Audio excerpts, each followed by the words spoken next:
Hello, I just want to talk about the video that Morrissey put out, the music video on Ouija, and also on the tables, the crystal ball and the tarot cards, all mediums of the occult. Now when we're using these mediums, like the Ouija board and so on, we are communicating with the spirit world through these things. It is not a toy. I know people, you can buy them in toy shops and in stores, but they're not a toy. A Ouija board is not a toy. It's a dangerous instrument of the occult. And I know, because I've been involved in the deliverance ministry for a long time, and I've had to help people, and I've heard many stories about people that have been possessed by the devil through these things, and even to the point of one particular case where this person, the devil killed him. And then another woman who was tormented by the devil because she played with the Ouija board. It promised her many things, but in the end she became possessed.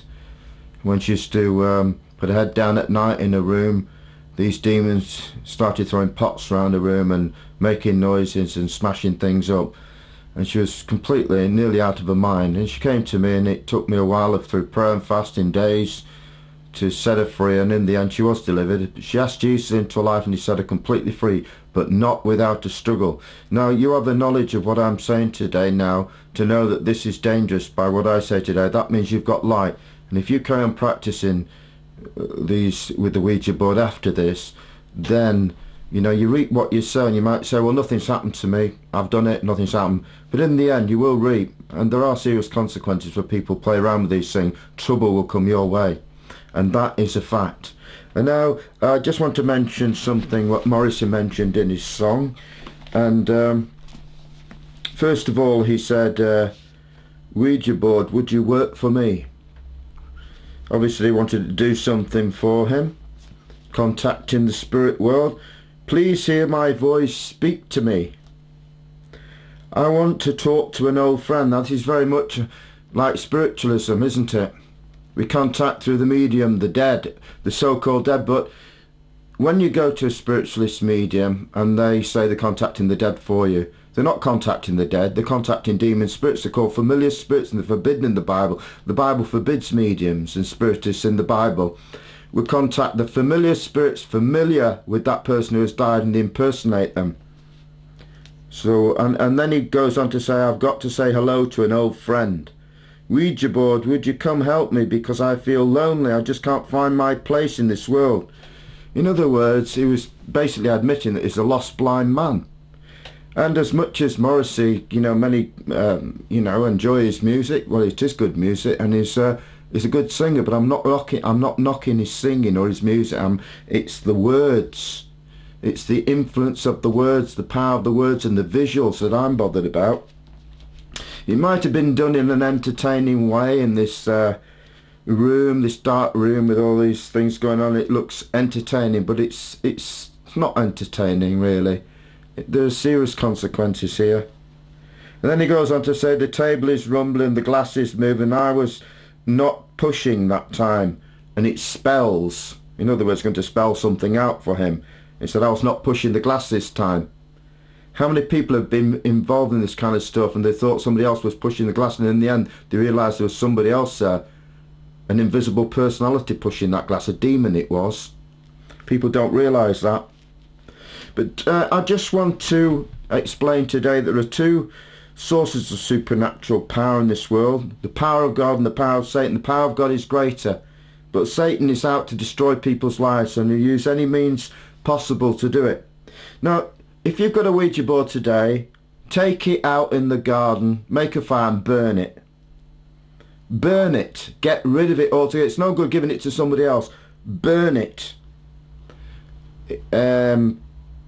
It will destroy people's lives. Believe me, it will. Now, in the Bible, God denounces several occultic practices, and the Ouija board is one of them. If you read Deuteronomy chapter 18, verse 9 to 14, it will explain that these practices are forbidden in the Bible. You say that's just for the Old Testament. No, it's for today. God hasn't changed. These things are still an abomination in his sight. And I just want to mention these practices that are connected with the Ouija board. Divination. Now, divination is discovery of the future by supernatural means, and that's basically what many people use the Ouija board for. They're curious about the future. Number 2, it is a medium to consult familiar spirits impersonating the dead. In other words, they're not contacting dead, but demonic spirits, as I said before. Number 3, it is the practice of magic, curious arts. All these things are forbidden in the Bible. Why? Because they are destructive forces. They will destroy us. God only forbids things because they're bad for us, and he wants us to live good lives, healthy lives. Now, this woman, in the end, was delivered. She asked Jesus Christ and Allah into her life and was set free, the woman who played with the Ouija board. And that's the only way you can be set free, really, because everybody in this world is a prisoner to sin. If you don't know Jesus Christ, he wants to set you free from that. But if you're adding to your sin by playing with the Ouija board, you're playing with fire. Now, if you play with fire, you're going to get burnt. If you play with a Ouija board, you might as well pick up a rattlesnake and it'll bite you. Now, take notice today and take the warning, because, you know, once we've had the warning, once we've had light shone on us through the Bible, and especially when I've mentioned Deuteronomy 18:9 to 14, and you know that it's already forbidden, you carry on with this practice, there will be serious consequences here. The Bible says you reap what you sow. And if you carry on sowing this kind of stuff to yourself, communicating with satanic spirits, then the consequences are dire in the end. So thanks for listening.